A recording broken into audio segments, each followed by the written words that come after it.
She said, sometimes when you hold on to certain things, they still have control of you. Even though God's forgiven you, if you don't let somebody else feel strong enough or vulnerable enough, as you said, to open up to somebody, then that thing has control of how you're doing and thinking. Welcome back to The Uncomfortable Truth. We're super excited to be here today with Mickey Morris from Kilgore, Texas, right, Mick? Yes, correct. That's right. And I had the pleasure of meeting Mick several years ago at a gun training course that we went through together, and a marksman.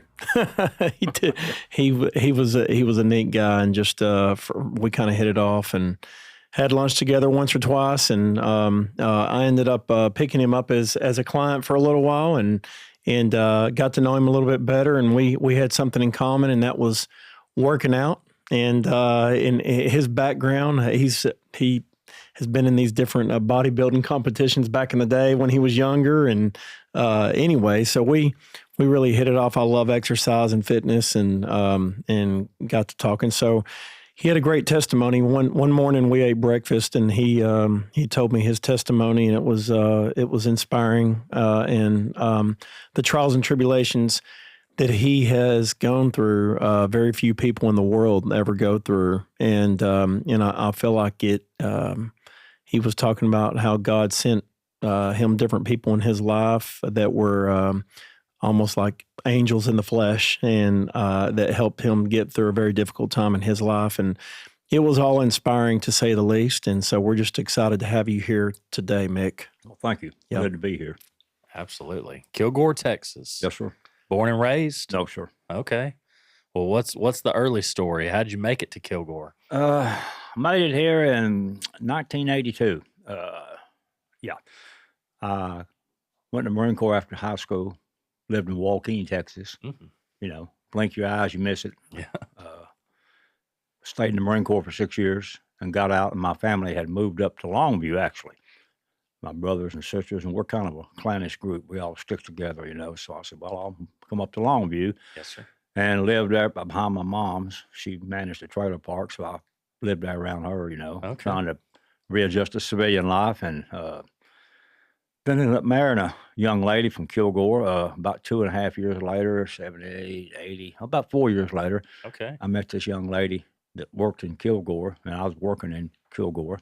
And we ended up hitting it off pretty good, and we got married, and so moved over to Kilgore because her father had a house he'd rent us real cheap. Well, young married couple, you're about anything cutting corners. So That's we right. moved to Kilgore in 82, and I've lived there ever since. That's Right. kind of like just well as be home to me. Yes, sir. So you first of all, thank you for your service. Oh, you're welcome. We Welcome. had Veterans Day come past us this Yeah, past week. I'm glad we finally, when I say we, I'm glad the veterans are finally starting to be recognized. I'm a Vietnam era guy, so Yes, it wasn't recognized very much back then, Yes, sir. and it was not cool. But now it is, and I'm glad. I don't want no special service, but it's just glad to say, hey, thanks, oh, you're welcome. That's right. That's right. I mean, Well, my wife's a veteran, and my son's in the Navy, and so we're definitely supporters of sir. the military. So thank you for that. You're welcome.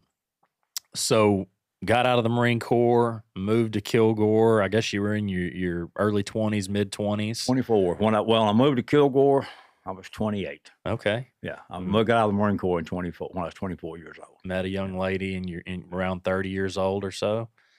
I was 28 when I met her. Okay. And she was 19. All right. Yeah. Yeah.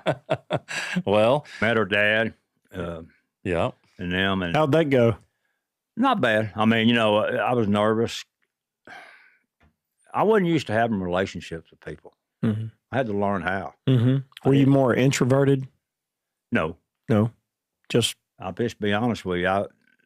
It's a clean show. I'll just put it that way. I was not good at you like me, I like you. I wasn't Sure. wired that way.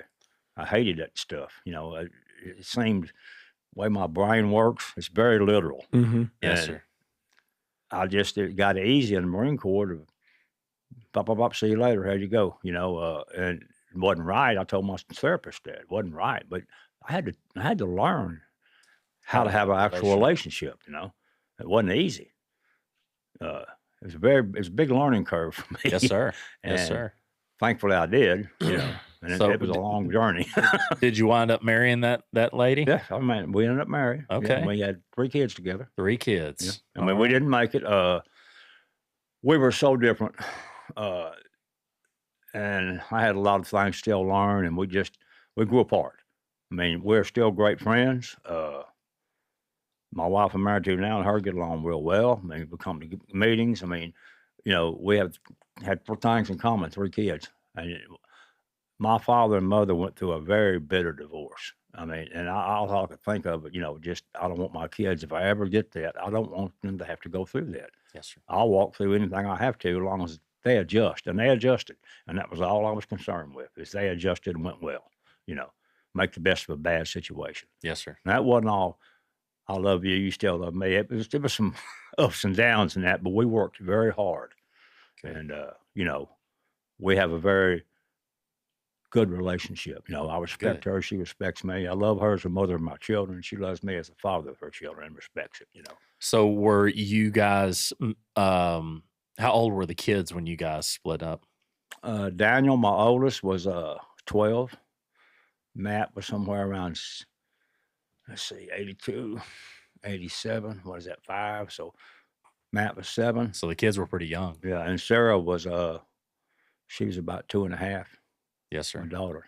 So what did that look like after, with the kids, as far as did y'all split time? Did they come to you half the time and stay with mom Yeah, half the when time? I separated, I knew I couldn't. I just had to get out. I mean, I've been going through this about 2 years, and I separated, and I went and lived with my mom. I was just trying to save up money. I knew what was coming, and yes, I got them every weekend. And when we were separated, nobody ever knew we were separated. Even at church, we didn't announce it.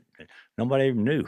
I mean, we we didn't put on a facade, but we didn't go around announcing stuff either. Yes, sir. And the kids did pretty well. I mean, they then we went through the courts and made everything legal, but we still did what we needed to do. We're still good to have it backed up legally. Right. And she might want me to do something extra, whether it was right. I usually went along with it because it was about the kids. I didn't want no blow ups. I didn't want any kind of, I'm not saying I was a hero. I'm just saying anything to keep strife down. You just wanted to do right by your I want to do right kids. by my children, Yep. and if it inconvenienced me, so be it. I wanted them to adjust. And my oldest son wanted to come live with me right after that because he was catching a lot of flack at the house, and How old was he? he was 12 then, Okay. going on 13. And I told him, I said, son, I'd never tell you you couldn't come live with me. And I'd love to have all of you here. I said, but what you're going through right now, you're the oldest male, and I'm not there. Your mom's not realizing this ain't what she thought it was going to be, and you're catching all the flack. I said, give her a little slack. It'll ease up. And I said, listen to me. I've been in your situation. I was the oldest brother with 4 kids. I said, your brother and sister's going to need you. They're going to need you big time when I'm not around there. And they're going to lean on you, and you're the type of person that's built for it. I said, and you're going to see what I'm saying. But if it gets where you can't take it, I will. But I don't want y'all to be splitting up. You need to grow up together. Mm-hmm. And then later on, he told me, he said, Dad, I saw what you meant later on. I kept going, and that's why I never come to live with. I said, Dad's right. And I said, well, I'm glad you saw that, Yep, that's great. I mean, I wanted this. I knew what was coming. I done been there. And y'all are going to lean on each other and get tighter and tighter. Y'all need each other.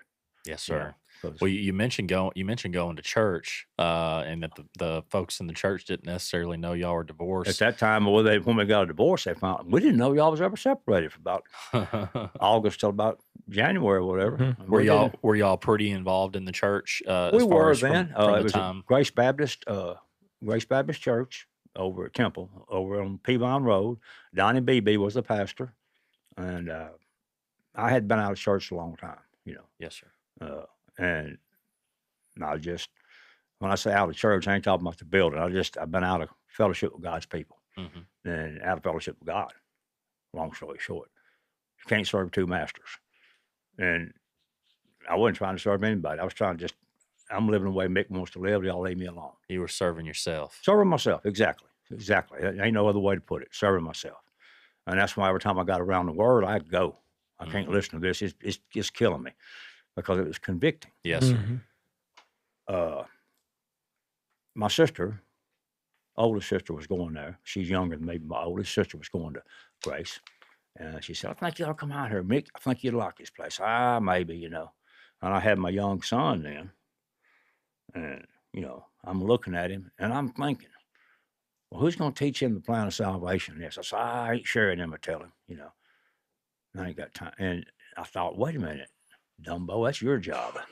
That's not your sister and them's job. And I thought, man, I don't like all this responsibility. I felt like the walls were closing in on me, Yes, sir. you know. And so I went to church that Sunday morning. Me and my wife, Stacy, uh, went to church that Sunday morning. And, you know, God, he plans things you don't know about.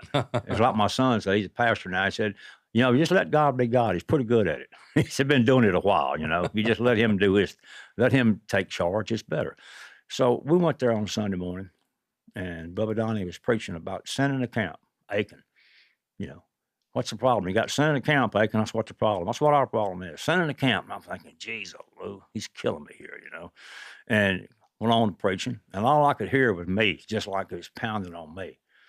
And he said, all you people out there think you got the world by the tail, and you're drinking your beer and getting drunk and smoking your dope. And he said, you're having a great time. You think it's yeehaw. He said, you're going straight now is where you're going. I thought, gosh, dog, he is reading my mail here. I got to get out of this place, you know. So How old were you at this time? I was 29. Okay. Yeah, about 29 then. Yeah. I was 29 years old. Yes, sir. And it was really it was really amazing. If people say I've heard God speak to me, one time in my life, and I'm talking about, it's like an audible, but it's not. It's the most powerful thing I've ever felt in my life. And we were sitting there, and typical old-fashioned Baptist, you know, everybody bow their head, you know, we're going to have one of those invitations. A lot of people don't have now, but we're going to have one. And I grew up like that. And I'm leaning my head down. How many people here know you saved? Well, I raised my hand. I didn't feel like I'm worthy of it. Yeah. I felt like, what a liar, you know, because like God said, why you call me Lord, Lord, you don't do what I say. You know, and that's like kind of hard to, yeah, you know. And he said, how many people got sin in your life? No, you need to get it out of it. I thought, well, that'd be me, you know, president and founder member of that club. And then he said, okay. Well, he was doing just as I am. I'll never forget that invitation. And he kept going. I thought, my gosh, will he ever end this invitation? And he said, all you people out there that said you had sin in your life, I guess you just want to keep it. You're not doing nothing about it, I thought. And I had a death grip on that pew, and I thought, when he ends this invitation, I'm out of here. I'm done. I'm never coming back to church. I thought, I'm done. And he said, I don't know why. I just feel led to give one more verse. I don't know why. I thought, good, one more verse and we're out of here. And I promise you, it was like somebody had their hand on my right shoulder. I could, you know, and it said, this is your last chance. You come down and get right, or I'm done with you. I'm through with you. I mean, just as clear as I was sitting here talking to you. Or I was chunking people out of the way to get up there at the altar, man. I was chunking people out there. I mean, it was that powerful. And all I did, I mean, and I've talked to my son about it. I said, no, I don't believe it. You know, I got saved that day. I just believe it's kind of like when David made an agreement. When David was boasting, Nathan said, you know, what would you do to this man? I'd do this, that, and other. So that man's you. And it hit him what he's guilty of. Mm-hmm. And that's what I went up there, and all I did was I was just crying. And I said, I'm sorry. That's all I ever said. I'm sorry. But God knows what's on your heart and what you're saying. He looks, like our pastor says, he looks at the heart. And my heart, I was repentant. I don't want to live this way no more, you know, and I don't. And Bob Melton, he's passed away now. He was a deacon. Looked the same when he passed away as he did when I first met him. You know, the same age. He never aged. And he said, you need some help? I said, no, sir. You know how to get saved? I said, no, sir. I just got to get some things in my life straight. And when I left and walked off, it's almost like you knew I'm done. I mean, I walked back to there with Stacy, and I had never felt so cleansed. I felt like I had I was literally cleansed. It was amazing, and I didn't like. I'd smoke a little pot back then, and I wasn't buying it because I couldn't afford it, but I was still doing that. And I'm not saying a man's going straight to hell for doing it. My lifestyle, I was not serving God. Yes, sir. He was, and How did things change from then? very good. I never was. I went back to. I was working at Halliburton then, and I went back, and a couple of guys that was Christians there, and I told them about it. Hey, great. I wasn't real good about going on out and spreading it to I still had that. Well, I It's want not- to say it's it, but the uncomfortable. hesitation, like, yeah. And then you get convicted because you don't do it. Well, I guess I'm not doing good again. But it went real well for a long time there, till she and I separated and divorced. And it's kind of like I just drifted out of church, and I just drifted out again, Yes, sir. Wasn't tithing, can't afford it, both. And I'm looking at what I see. I mean, literally, I'll be honest with you. When I first divorced, what I paid for child support and what I was getting paid at that place, it was like Jerry Reed. I'm telling you, it just adds up. It ain't working, And if I didn't work overtime, I wouldn't have no money. And I'm just thinking, but that's where your faith comes in, and I really lacked it right then. Yes, sir. But as I traveled on, I still go to church every once in a while, and I was dating and kind of slipped back into my old lifestyle for a good long while. A lot of folks. Story of a lot of folks. It's that human element. Man. that we were cursed with the moment that we were born. That sin, we Exactly. were born. The sin came with it, and trying to fight that is a battle that we're going to face until we're on the other side of this world. That's correct. And- Constant battle. That's right. A constant battle. It's a never-ending battle, and you realize it when you. Yeah, I got married, a little bit after that, and that was more physical than it was anything else. Mhm. Too many red flags, but this will be okay. So, Mick, were your children coming back and staying with you on the weekends? every other like weekend. when you were in your 30s? Oh yes, yes. I Okay. mean, when I divorced, I was 39. Okay. And yes, every other weekend, nobody came to my house. I ceased and desisted. In other words, whatever's going on, I don't change this weekend. I don't want nobody else over here. I don't want any girlfriends. And if I had any, no, if you want to come on and say howdy, but this is mine and their time. And I was very adamant about that. You're intentional with that. Very intentional. Yeah. We were laying there one night. I was renting my sister's house, old house she had, and I was renting it. And I had enough money, $10. We had HBO, so I had enough money to get the cable. And I had a bed or two in there that I knew they wasn't going to sleep in there. They're going to sleep in the living room watching TV, and that's fine. I didn't care. And we were laying there one Saturday night, and went to eat a little supper. Well, I could, make sure I get that for them. Chili, had a lot of chili back then. I didn't know much about cooking, so every time they came over, Daniel said, I knew when Vitamins Plus had a sale, he said. It was always chili at the house. Dad had good sandwiches, we had good breakfast, and we had chili at night. That's what I had last night for dinner. Yeah, had Wolf Brand chili. That's awesome. It's funny to me to hear you say HBO because I can remember some of my friends had HBO, and every once in a while we'd have it, and probably when it was We would move discounted. we'd move that antenna around trying to get it, And I remember like whenever we would go and stay in a hotel or something, like on vacation, like we might take a weekend vacation, and our vacations were like to Six Flags. Okay, they weren't like they weren't going to Florida. Hey, you or went anything. somewhere though. That's pretty good. we were grateful. Yeah. And they'd have these little signs. We have HBO, outside the hotel. And I remember we'd be fired. Yeah. We'd be fired up. Well, if you go up to Broken Bow today, there's still some little ratty hotels that have a little HBO sign out there.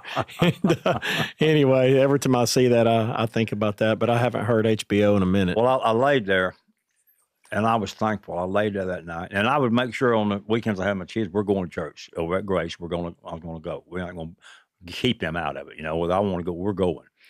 And I was laying there that Saturday night, and I'm looking at my 2 boys and my girl, and I said, "Don't get no better than this, guy." That's what I said. I'll lay in here with y'all watching TV. It's pretty good right here. It makes me real happy. I'm very thankful. Because I remember when we were going through that separation, it was around Christmas before we finally divorced in February. And I knew in my heart then, I said, we're not getting back together. I knew when I left the house. I mean, I've been down that road. I know what's what. And I'm wearing Walmart over here in Longview at the time. Matthew and I, my youngest son, we were over there. And I was feeling, quote, a little bit sorry for myself, like, woe was me, but like, gosh, dang it, holiday time here and this, it's just really, I hate this. Well, long story short, I'm going through, and all of a sudden, here come this man and wife pushing their kid, a young child, and he was afflicted somehow. He was sitting there looking and just stargazing, and I looked at that, and I looked over at Matt, just healthy as a bird, just happy as a lark, thinking about Daniel and Sarah.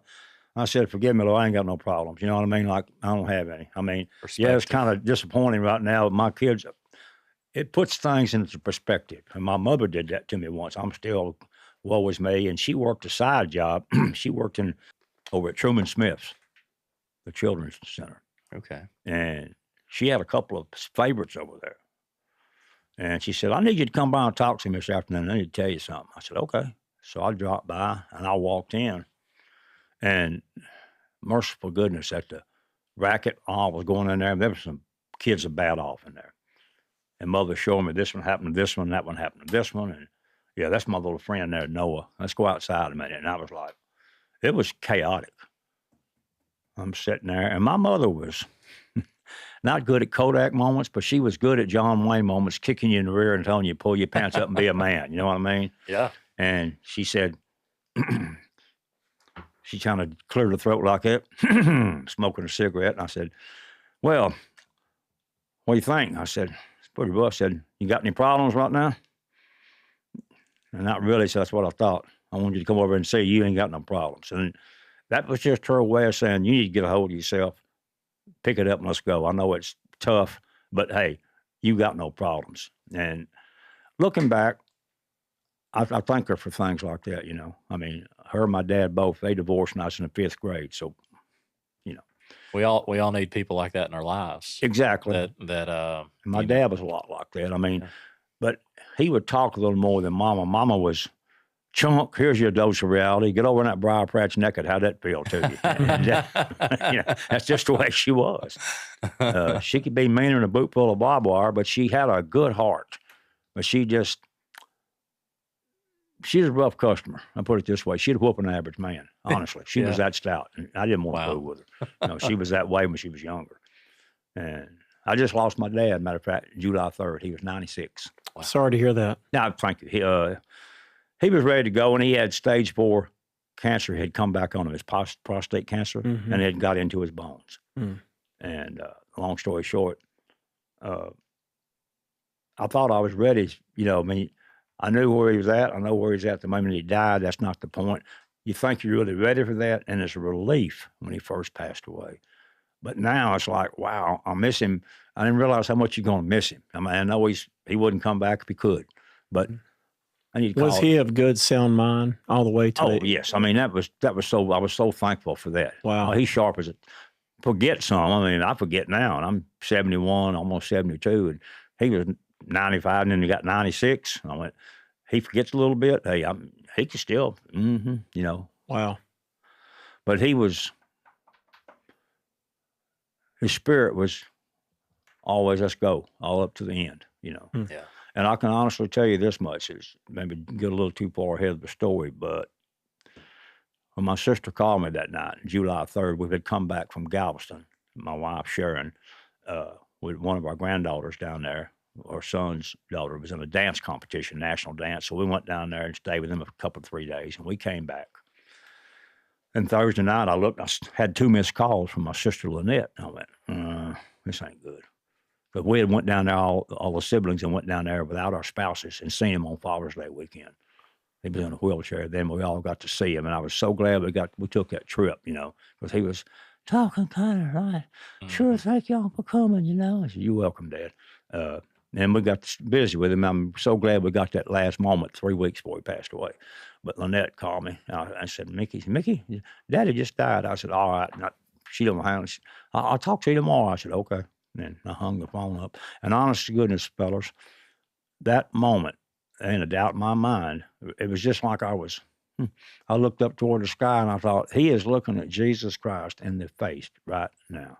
And I thought, man, I know it, no, you knew your spirit and heart. I had a peace like, Amen. and, and it felt like, yeah, I was sad, but I thought, thank God, but I was just sitting there visualizing him. I said, I wonder what he's seeing, I mean, he wouldn't come back if he could. No, I'll see y'all later. You know what I mean? No, I'll see you when you get here. That's I ain't right. leaving, Mickey, what I'm hearing so far is this journey of life, up into your early 40s, a lot of valleys and a lot of mountains and Yeah. and ebbs and flows. Oh, yeah. And what I'm hearing from you is, the Lord may have been distant at times, but he was always there. He was distant because I made him distant. Right. But you also recognized, and you never thought, at least it seems like, that he wasn't there. It was almost like you were just, you had chosen to distance yourself from him at times, right?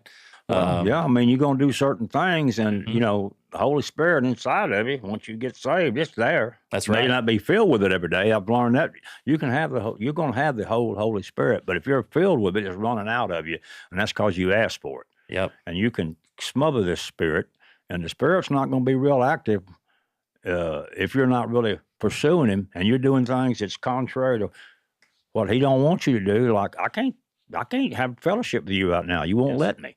In other words, this here means more to you than my relationship with me right now. So go on, have your fun. How's that working out for you? Yeah, there's a lot of folks that get to those places and think he's not there. And, exactly. And you, in what I'm hearing, you knew all along that he was there. I knew it. And so I think that's a foundational truth in your life. You've known from the moment that you accepted Christ, he ain't leaving me. But yeah. At least it seems that way from your story. Even though, again, you've withdrawn and backslid like we all have. But you always had that faith that he was still in there, maybe deeper at times. Yeah. Like I'm going to have to really, but thing about that, when you're truly repentant and seeking fellowship and you want it, it's not words. Action speaks louder than words. And that's when the truth will unfold. I'm right here now. We'll burst your britches off and we'll keep going forward. Now, the way my mind works, it's very literal. And I'm telling you, it's debilitating sometimes till you learn how to deal with it. I'm dyslexic. I mean, that's why I have a hard time reading. Words are like left, right, right. Oh my gosh, I hate it. That's why I never was no good at reading. And I don't learn like other people, like math. They say we need this is a whole unit. Okay, whole unit. All right. And then finally, I asked a guy in college, what is a whole unit? What do you mean? It could be anything. I said, there you go with that junk again. What do you mean? It could be anything. And that's why I never understood stuff like that. He turned around and drew a circle on the blackboard. We were doing fractions. It's industrial math when I was taking my welding course. Okay, we got a piece of pie. I said, okay. We're going to divide that into 8 equal pieces. I said, all right. Now, if we take away one of them, that's 8 eighths in there, right? I said, yeah. Take away one, how many we got? 7. That's a unit. That pie is a unit. It can be anything. Well, click, I went. But when I was in school, when I was born in 54, when I was in school, you learned one way. That's all we knew how to teach. If you didn't, you just didn't know how to learn or you didn't want to. And I just got good at cheating. I ain't proud of it. I cheat. I don't need this junk, you know. I hear you. I hated school because of that. Right. Give me your hands-on eyes. Tell me what I need to do, and I'll learn it. But sitting there in the classroom, you know, I thought, I got to go. Yes, sir. I wasn't geared that way then. I'm better now. you Yeah. know. And I think a lot of people were. So therefore, it when I say literal, you go in the Marine Corps, keep your nose clean. You know, just keep your nose clean, you'll be fine. I'm thinking, and literally, I'm thinking, well, mine stays pretty clean. I'm thinking, that's what I was thinking. And then they said, keep your nose clean, you'll be fine. I thought, wow, that's all there is to it. Okay. My mind worked that way. And then they said, later, all through it, keep your nose clean, privates. I said, man, they sure are big on clean noses in this place, you know. I just literally, the way my mind worked. And that's, I'll tell you how big of an imagination I had to show you. When I was younger, my dad hunted all the time. He had them hip boots for waders when he'd go out there and getting out hunting, you know, the ducks or whatever. I said, Dad, can I wear those boots? And all of a sudden, they swallow you right up. I said, sir? He said, well, they swallow you up. Ain't no way you could wear them. I said, swallow me up? He said, yeah, they swallow you up. Ooh, that ain't good. You know, I'm thinking, wow. So I'm not in school then. But before I got in the first grade, we go home back to, was in Waukegan. We go home back to Shreveport where we lived at then. And I'm laying back in his bedroom. He had them old hip boots in the closet. Mom's in there doing something. I thought, well, I'm going to check this out. So I laid them boots over on the ground. And I grabbed a hold of the bedpost. The way my mind works, I thought, if it sucks me up in there, it's going to take the bed with me, and they'll know so I'm gone. You know what I mean? I mean, honestly, I'm telling you the truth. And I pushed my foot in, nothing. Pushed in a little puppy, I said, nothing. So I pushed both feet in, both boots. And I let my hands go 2 or 3 times. I said, well, they ain't swallowing me up. I mean, that is how my mind worked. So you can imagine somebody say something, I go, wow, it don't work that way anymore. Thank God I've got past that. But that was a difficult thing growing up. I mean, even when I'm in high school, I'm like that. I mean, I wasn't stupid. It's just the way my mind worked. I got to tell you this, just because this made me think of that. But whenever I was in college, I was dating a girl that was from Yugoslavia, and her dad was a cardiologist in Yugoslavia, and he called over. She was an exchange student here, and anyway, we dated for 3 years, nearly got married, but didn't. And he calls one day, and we were eating fried fish and hush puppies. She told her dad that we were eating hush puppies. And he said, why are y'all eating quiet dogs? He thought... Sounds like me.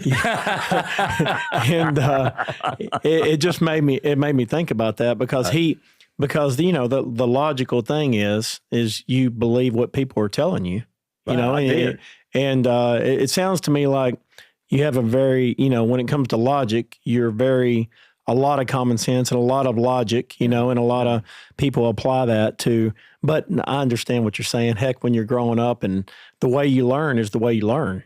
It's the way I learned, yeah. And thankfully nowadays, my son taught for 10, 11 years before he got into, you know, full-time ministry. And he knew that people learn different. And he said, the art of being a good coach, not just X's and O's. You need your X's and O's, but you got to know your people. Son. What makes them click? Yes. What motivates them? Some need a foot in the rear, some don't. That's right. How do they learn? What's going on with their home life? All this comes into play into being a coach. He said, you can't BS a kid, Dad. He'll see right through it. You got to be real and be yourself, you know, and that's what he was, you know. That's exactly right. I can start reading a book, and I can read 20 pages deep, and I forgot half of what I just read. Hey. But if you tell me a story and I'm listening to that story, you know, I can ace the test. You know, as long as it's something that's interesting. You know, I'm like, I hone in on it, but I can't read I can't read my favorite book. Well, it's like, I'm like Doug on King of Queens. He's sitting on Read with Carrie one night. He's sitting there at the first page. It was a chilly evening. I like chili. You know, he's thinking, I thought, that's me right there. I just go drifting off, you know. I said, it's me. But you said about reading, I've had this memory. I could watch movies because I enjoy, that's why I watch television. I enjoy people delivering lines, the acting, I enjoy. I watch some actors. I don't watch them. They're liberal. I said, I'm not into politics. I'm just watching what they're doing, and I enjoy somebody doing a good job portraying a character. And I would get into that when I was little, like crazy, and even now. And if I watch a movie, I can sit back and recite it to you. I said, man, how do you do that? I said, I don't know. He said, my God, you ought to have been an A student. I said, if it had played everything that's teach me in movies, I would have been. I'm like you. I'd ace it because Visual. It sticks in very visual. I went and watched a movie when we was living in Freeport. Mom and Dad still married, and it was Jason and the Argonauts. I went down to the Don Theater downtown, the old classic Don Theater, back when you could let a kid get on a trolley and go down there and back. And I was telling them, my little sister Sherry went with me, and I was telling them blow by blow what was going on in that movie. Just boom, they're listening. And I stopped for about 30, 40 seconds. And Dad and them said, well, what happened then? I said, I don't know. About that time, I went and got some popcorn. And I was just taking that style I took, and then I cranked. That's funny. Yeah. That's funny. So you raised your kids in church?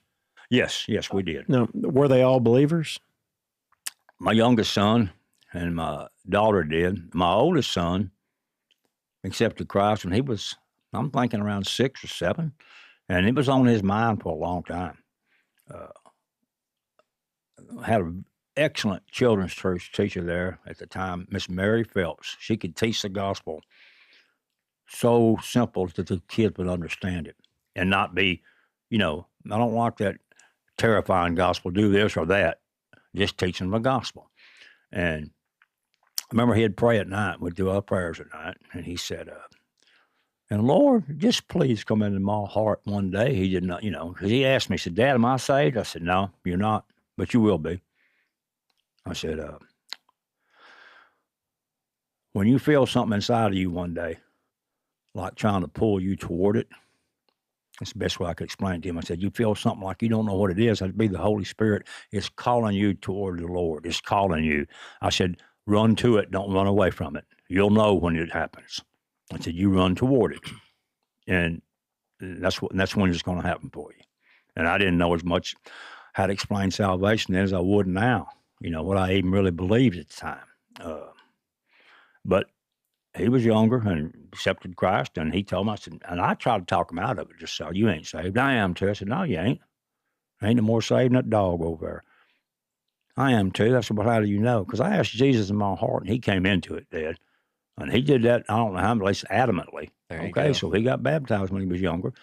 Now, he's had ups and downs in his life, and even thought one time he got saved again. He said, no, it really wasn't it. I just needed to rededicate my life. And he's accepted the full-time ministry now. Well, Mr. Mickey, I know that, like I say, two things that keep resonating with me is the Lord's been a part of your journey for a long time. From the time you accepted Him, He's been a part of your kids' lives. It was important to you to raise your kids in church, right? And you very much love your kids. I can tell that you love them. Shaun was telling me about, just a travesty that you had with one of your children. Yes, that was a very bad deal. And then my grandkids too, and my son's wife. And can you walk us through? Sure, no problem. How that just yes. where that started and how it culminated. I'll be glad to. Yes, Matthew was living with me. He was going through a rough time. He graduated high school, and Matthew was always a follower, never a leader. And this was back in, how old was Matthew? Matthew was, at that time, he's 18, going to 19. And he had a problem with pot smoking. As a matter of fact, he was going to go in the Marine Corps. I was as proud of him as his brother got a full ride to college, playing football. And Matthew was your youngest child? Matthew, he was my middle child. Middle child. And Sarah was the youngest. Okay. And Matthew always thought he walked in his brother's shadow. And, Daniel was all this and all that, and Matthew was fair. He played on the state championship team at Kilgore, got hurt and got to play 2 games. Who did, Matthew? Matthew, okay. Yes. But Daniel was just all Mr. Everything.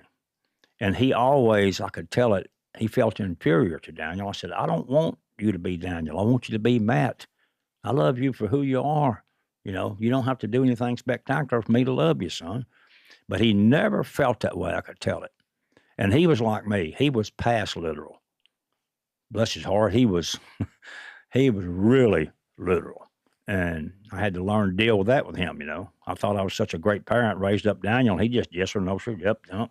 And if things didn't work on Matthew like I did Daniel, I said, ooh, that's when you learn every one of them is different, right?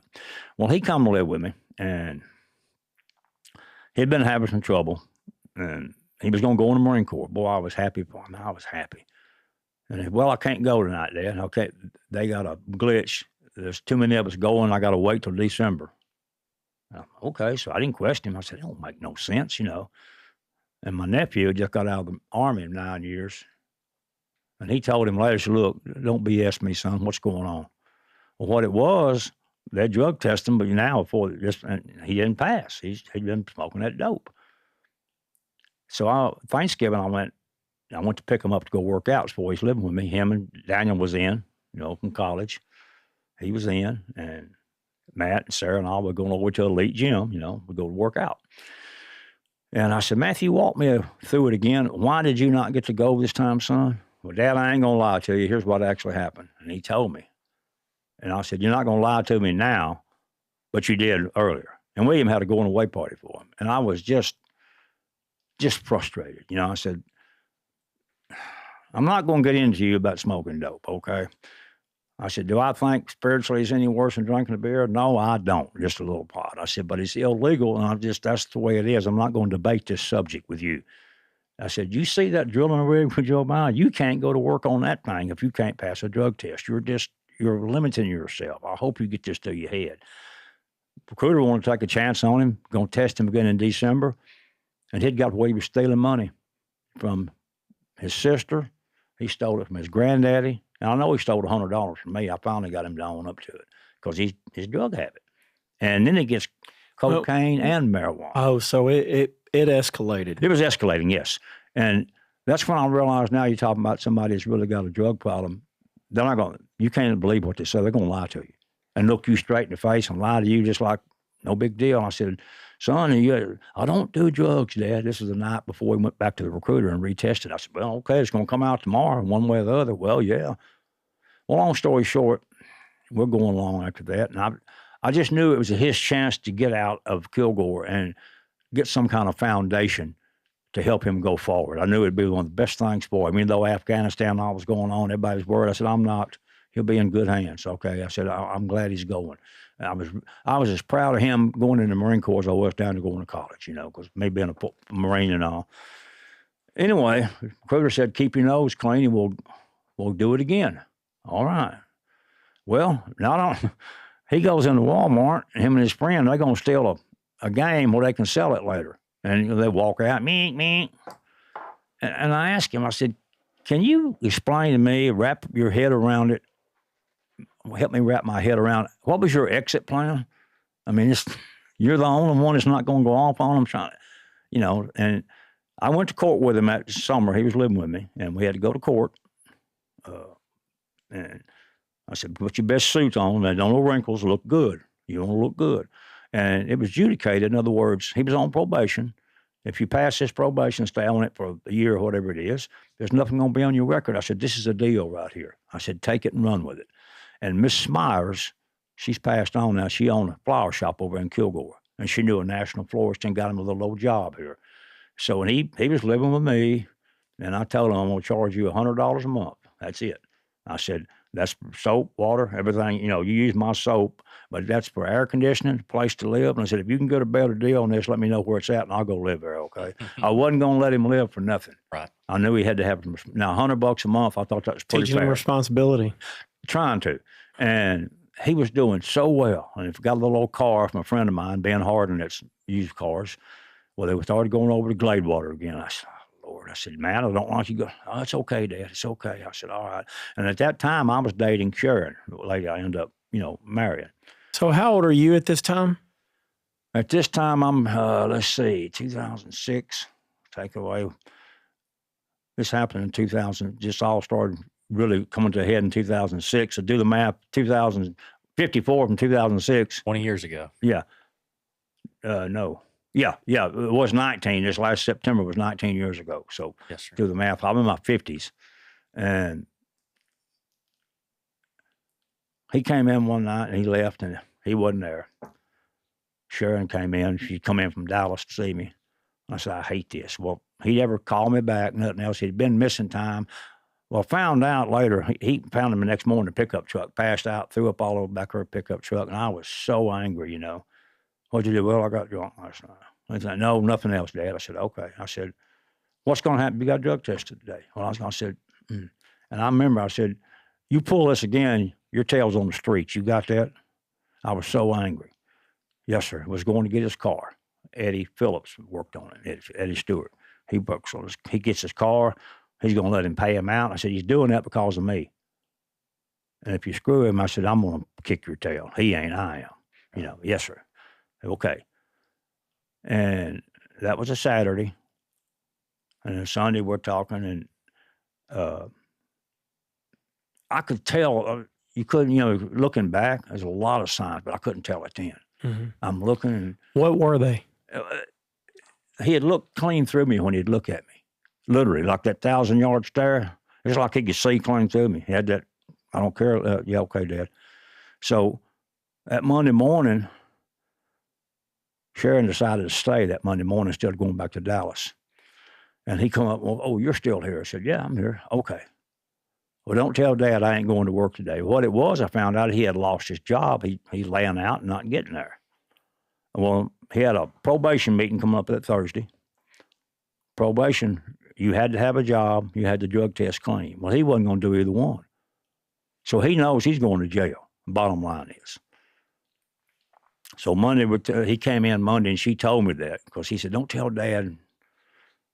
She said, I don't keep secrets from you, Dad. So I talked to him. I said, look, don't do this no more. No, blah, blah, blah. Hey, I can get up and go to work. So can you. Yes, sir, Dad. I said, don't put her in that situation again, Matt. And he looked straight at me and said, it'll never happen again. I promise you, Dad. It won't. And I looked at him. I said, boy, you all right? He said, I'm fine, Dad. I said, well, he's 19. I thought, I can't beat him up and make him say something different. I said, okay. So I hugged him that night. He hugged me. We used to squeeze each other's back, pop it. I said, I got to get working out more, Matt. Me too, Dad. I love you, Dad. Love you too. So she left and went to Dallas. Sharon did.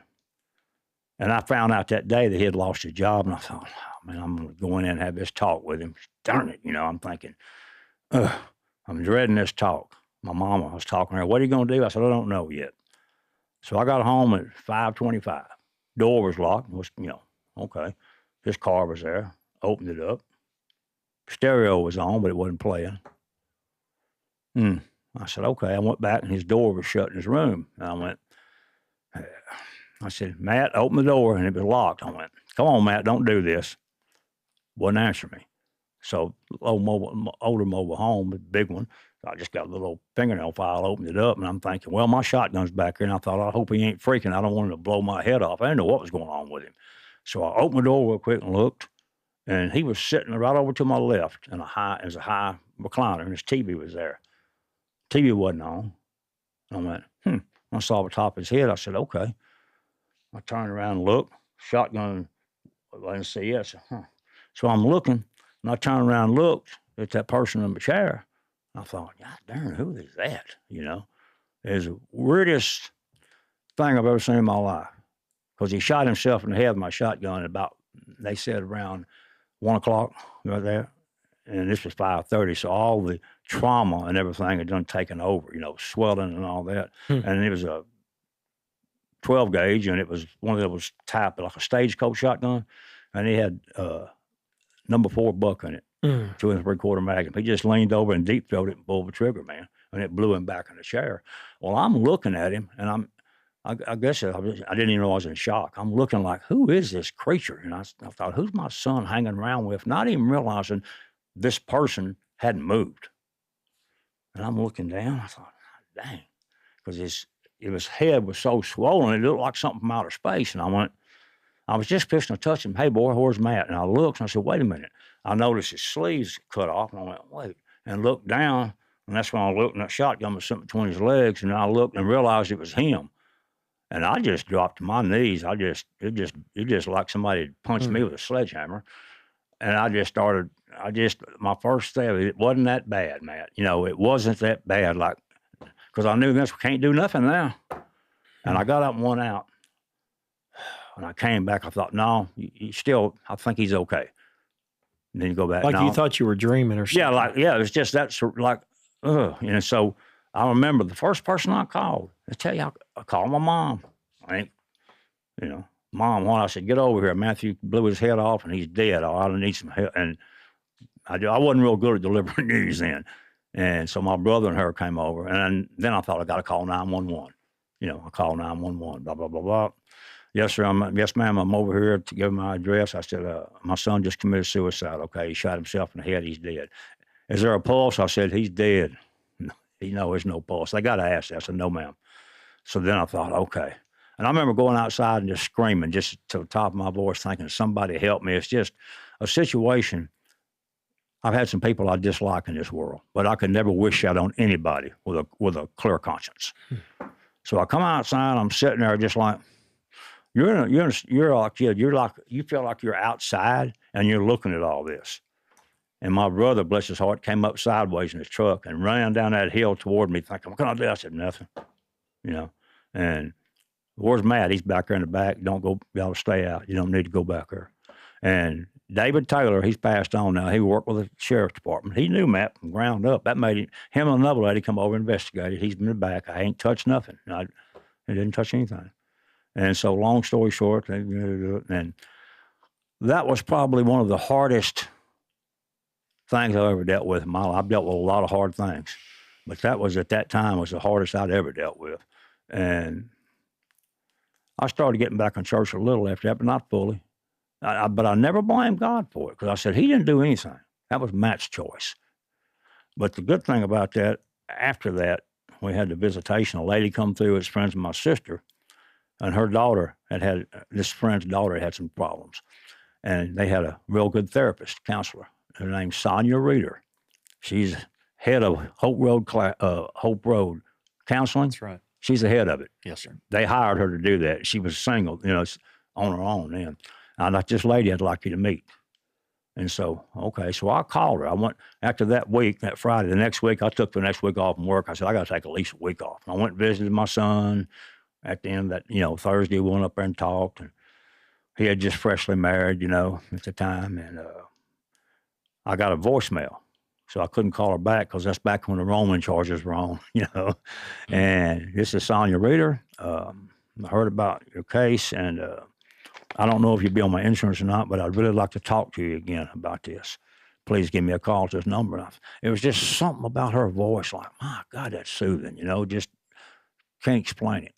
And I went in and called her that Monday, and she called me at work. And, hey, you got a phone call over here. I went over there, and hey, this is Mickey Marsh. This is Sonia Reeder. We talked, and Mickey, I don't know if I'm on your insurance or not, but I tell you what, if you're not, my fee's $110 an hour. And she had 17 years experience in with 2 master's degrees. That ain't much, considering what she's doing. She said, but I tell you what, if it'll help you, and we can't get on insurance, she said, I'll drop it. I'll cut it in half if that'll help you. Well, it just clicked. It's just the way she said that. I thought, this lady cares. You know what I mean? She really cares. I said, yes, ma'am. I said, I'm sorry. I don't mean to sound like I'm crying in my beer, but I'm going through a rough time. She said, because I was always taught, shut up, pick it up, lace your boots, and let's keep moving. That's just the way it was drove into me. Right. And it was hard on this. And she said, I hear a man that's really hurting right now. I don't hear what you're saying. So I went in and talked to her that next day, and I talked for about an hour and a half about what we're going forward. And I told her, I said, thank you for dropping your fee if we don't get on insurance. It meant a lot to me. So, well, thank you. I'm glad you said that. She said, I've offered it not too many times, once or twice before, and I've had somebody say, well, can you do it for $20 an hour? And of course, I said, we ain't changing oil at the quick stop here. And she said, hey, I like your analogy. I said, well, we're not. You can't get this for nothing. You got to, So it was just something we had a connection. And I'll be honest with you, if it hadn't been for Sonia Reeder, I don't know if I'd be here right now, honest to God. because I was in a bad way, for a good long while. And I saw her every week for at least the first 2 or 3 months. Were you blaming yourself? No, I really didn't. I second-guessed myself on some things. I told her one time, I told him that morning, Saturday morning, you're out if you don't do it again. And I couldn't help but think, if that wasn't going through his head when you think about pull the trigger, and she said, let me ask you something. Would you do anything different? Well, I said, probably not. She said, no, because you're being a father and a parent, and that's tough choices. Mm. It's easy to second guess yourself. So I went from 1 week, then we started going every 2 weeks, and she ended up getting on my insurance. Well, no, I'll put it back. The lady at Human Resources, Melissa Harris, she was from White Oak area. She was a fine lady. She said, we're going to treat this as in-network. She just took care of it. So the insurance was covering it. And then later, she got to go in and got on my insurance. So I've been seeing her ever since. Now, when she got off the insurance and I'm done, Marilyn, her assistant, quit. She said, I'm just going straight pay. She said, can you pay $60 every time I meet? I said, in a heartbeat, because I was seeing her every 2 months then. And that was 19 years ago, and I still see her right now. Matter of fact, I got Tuesday, before Thanksgiving, I'll see her again. And she's helped me a whole lot. And then we don't talk about Matt 19 years, it'll come back, but it's just life in general. Mm-hmm. And I was always taught, that's weakness to do that. It's not. And I would encourage anyone. Now, don't get no secular counselor. I'm just saying, you better get you one that's Christian based where you'll have something in common, the main thing. I couldn't see a secular counselor because they're going to tell me something totally different. Right. And we don't Bible thump, not saying that sacrilegiously, but it's still Christian based. And I told her one time, I don't know, 2 or 3 years ago, I said, Sonia, you really make me feel better. You do. So, Mickey, I appreciate that. But my main goal is get you closer to Christ before we're all done with this. She said, and if I make you feel better in the process, so be it. That's just icing. I said, yes, ma'am. So I still see her, and we're friends as well as client, patient. It's good to have somebody you can honestly. I open up to her about one thing that nobody else knows and never will know. Yeah. Nobody in my life except God himself. And it took forever, and I told her about it, and she said, how do you feel now? I said, well, not no worse than I did. She said, good. She said, sometimes when you hold on to certain things, they still have control of you. Even though God's forgiven you, if you don't let somebody else feel strong enough or vulnerable enough, as you said, to open up to somebody, then that thing has control of how you're doing and thinking. And I thought, well, it makes good sense, doesn't it? It does make good sense. But more people need to hear that. Yeah, and there's nothing weak about needing help. I mean, my son's finally started seeing a counselor after he lost his wife and, son in that head-on collision. And Mickey, it's such a testimony in my mind. You're a Vietnam vet. You have been through some of the hardest things that anybody has ever been through in your life, and you're on here advocating to sit down and do something that the world can kind of portray that only weak people do. Only people that that can't get they're not strong enough to get through it themselves. And we advocate for counseling and speaking to somebody and getting vulnerable and getting it out of off your chest on this podcast. It's a big part of what we advocate for, and it's such a testimony to hear someone that's been through the things that you do say, I might not be here today without Sonia. Wouldn't. There's not a doubt. My wife will tell you that he wouldn't be here because I was in a bad way. I mean, I just was, and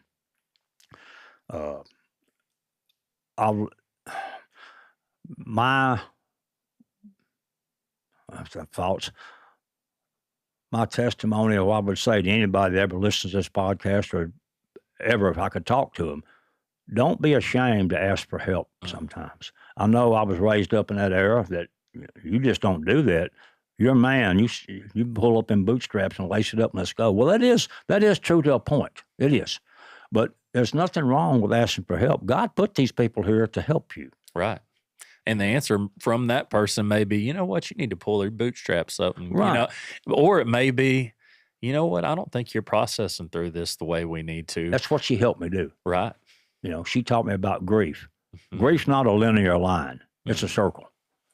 You got this, denial, ba-bump, ba-bump. She said, and you don't always go in a clockwise circle. You may be at 1 o'clock and then jump over here to 7 o'clock or jump over here to 9 o'clock and back. She said, but as time goes on in prayer and faith, what you will do is that circle will continue to get bigger. And it doesn't knock, am I over losing Matthew? No, I just know how to live with it better.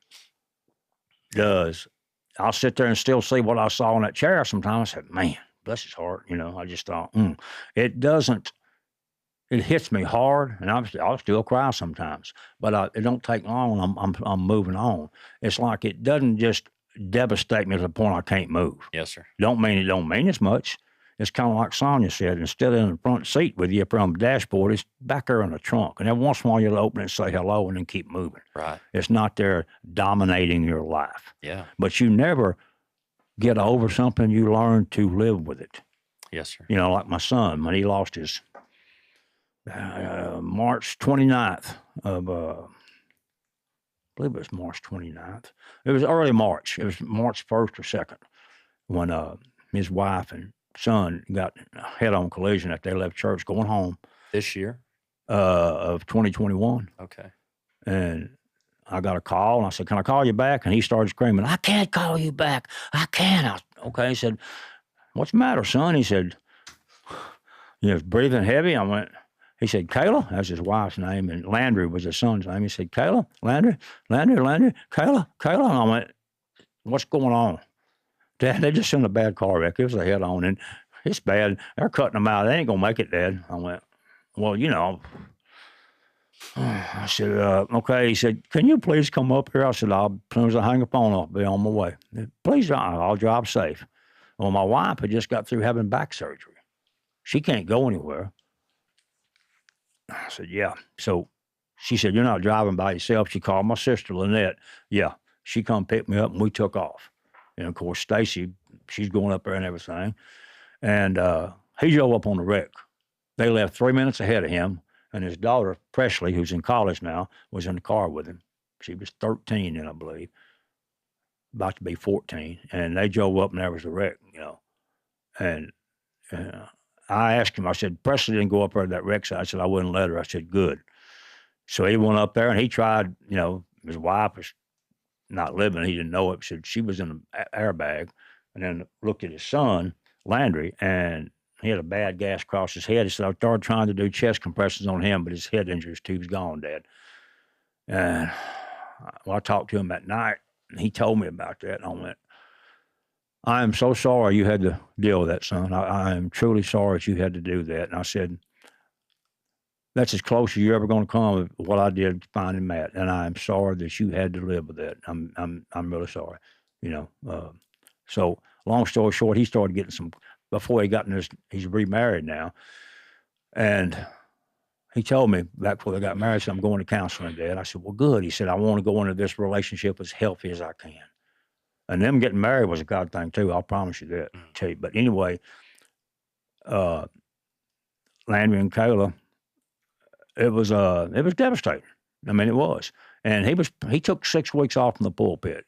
And the pastor, a friend, said, don't go back right now. You can't help yourself. You can't help nobody. You got to heal. And he'd attend church every Sunday, but his staff said, you need to take some time for yourself. And 6 weeks afterwards, he came, and I wasn't going to church anywhere then. I mean, I wasn't drifted off a long ways, but I wasn't in full-time church. Grace had kind of shut down, and I couldn't find a place I really wanted to go, trying to find a fit. So I was going to First Baptist Danville online, and he was preaching back, and he preached on Ruth. He said, Ruth, if you notice in there, she helped Naomi. How? Being there. She didn't say, you need to do this, you need to do that. She said, I'm here, what you need me to do. He said, I'll tell you how I got through what I'm doing now, how I'm getting through it. We got a lot of Ruths in this church. We got a lot of Ruths in this community. And he said, people don't know, I just lost my wife and son about 5 weeks ago Bam, half my family gone. And he said, I'm learning to deal with it.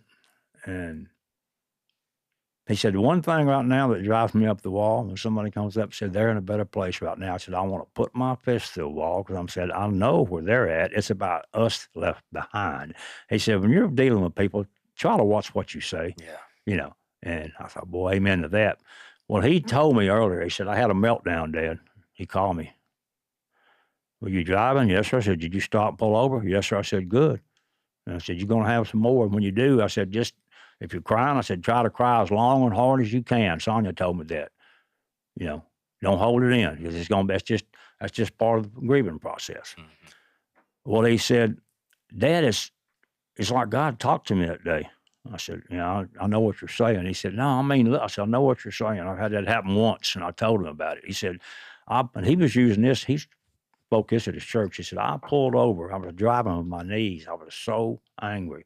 And I pulled that truck over, and I just started screaming to the top of my lungs, why didn't you do something, you know? And he said it was just like God was sitting there in the truck with me. And I heard him. He said, I already did do something a long time ago, Daniel. And I said, he said, okay.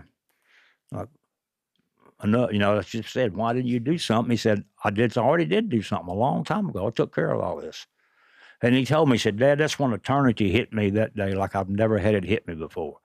Like, what's the difference if it's right now or 30 years from now? They're going to be taken. Yeah. That's part of this life. They're going to be taken from you. As much as it hurts. And I thought, wow. He said, because this is eternity and this is what it's all about. He said, it hit me like I've never had it hit me before. And I went, that's good. He's used it. Now, he said, am I a happy man? He said, no. Have I experienced joy once in a while? Yeah, but am I happy right now? I'm not going to lie. No, I'm not happy. I'm not. I'm not mad, but I'm not happy. I'm not going to lie to people. I got joy. And he met this lady that had lost her husband. She saw the funeral. It was televised. Art West televised the funeral. And he spoke at his wife's funeral, his son. He spoke at it. And he came up and he said, after the preacher preached, he said, I'm not a brave man. He said, right now you're looking at a broken man, but I've got to say a few things. And so God's just going to speak through me because I've got to say this to honor my wife and my son. And he said, the best thing that can honor them today, if you don't know Christ, your Savior, he said, there's people here that'll help you lead you to it. Nothing would honor them more today than if you would do that. I promise you. And it started a revival around that place. All around. And this lady was watching it. She said, how did he do that? You know, preachers. Well, it wasn't about a year later, her husband died of a heart attack right in front of her, just on a Saturday morning, in front of her and the two boys. And so she works for Daniel's in-law as a physical therapist. She's a speech therapist, occupational therapist for kids at school. And they ended up, hey, nephew and all this, blah, blah, blah. And they got to talking. He told me, he said, Dad, I met this lady and we've been talking on the phone. He told me her situation. I said, well, I'm glad you got somebody that, you know, you got something in common. You can talk, you know, just talking. And they did that for a while. So I'm glad that's happening, son. And next thing you know, he called me and said, Dad, remember that lady I told you about? I said, yeah. I said, we're going to take our relationship to the next level. We're going to start really dating. I said, okay, sounds good to me, you know. And they did. And he went and told his father-in-law and mother-in-law, I wanted them to know, hey, I want you to hear it from me. And, you know, That's amazing. And That's he amazing. said, well, I thought it was coming sooner than that. He said, I thought you were supposed to tell us you got called to another church. He said, no. So long story short, they dated probably about 7 or 8 months. But he told me back and they had a surprise birthday party that year when I turned 70. And I didn't know that's what he's there for. I didn't know I was having it. It was a good surprise. But we talked about him and his Lauren, and he said, I want to get married, Dad. I want to rush into it, but I also learn life's short. And we've been praying our heart out. Me and a lot of people at church have been praying about this, you know, the right thing. And I really felt it was a God, it was meant to be. She's lost her husband. She got 2 young boys, and then he lost his wife and son. And he told me I could never be with somebody, Dad, that hadn't suffered the loss I had, because sooner or later, the way I feel about Kayla would be a trouble. And he said, she's never going to quit loving Jack. I'm never going to quit loving Kayla. But we love each other now.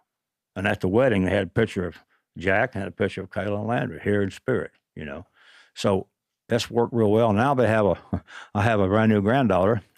They wasn't going on. He's 43, but he's got a new daughter. Her name is Merritt May, and she's a beautiful little thing. And I'm glad it was a girl because she got 2 boys. I was glad. And I truly believe this. I told Daniel, I said, Daniel, I don't think this. I truly believe it in my heart. I said, I just think the circumstances with Merritt and everything else with you, and I truly believe God's got something special planned for her. I really do. He said, I think so too, Dad. And I said, I really do. I said, I don't know what it is, but I really do. So Daniel, Matthew, and your daughter's name is? Sarah. Sarah. Yeah. All names from the Bible. Yeah, and it just, Daniel, we named him Daniel because my sister had twins, and her name was Danielle, and her son named him after me, Michael. Michael's a Katie player. My sister's real big on that. My oldest sister's daughter is Michelle, and she named her Michelle after Michael. They looked up to me, and that really honors me. But yeah, and Lynette came to me and Stacy and said, would y'all do me a favor? If we can, when the baby's born, if it's a boy, would y'all please name it, after Danielle, like that? And we said, yeah, we'll do that. If it's a girl, I said, yeah. So when Daniel just fit him. And I named him Cox. That's his middle name. That's an odd middle name, but it was my papa's last name, my mother's dad, and he didn't have any boys. Mm-hmm. He had 3 girls.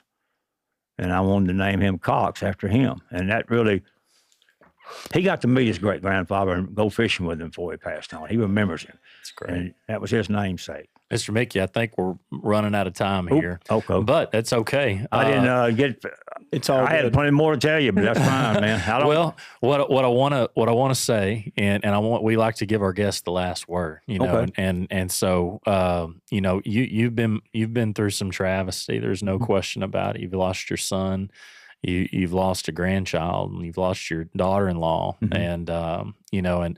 And what we would like to ask you mm-hmm. is, you've been through some very dark moments, and your kids have been through dark moments, and what would you say, for someone who's going through a dark moment right now, and they don't know what the other side looks like, and they're not quite sure how they're going to get through it, and they're needing some. They've got faith, but it just seems like their prayers are hitting the ceiling. What would you tell them today? That's a tall drink of water, ain't it? I mean, it's a magic word. Sometimes there isn't any. Yes, sir. The best thing I could say is just don't quit believing. Don't give up.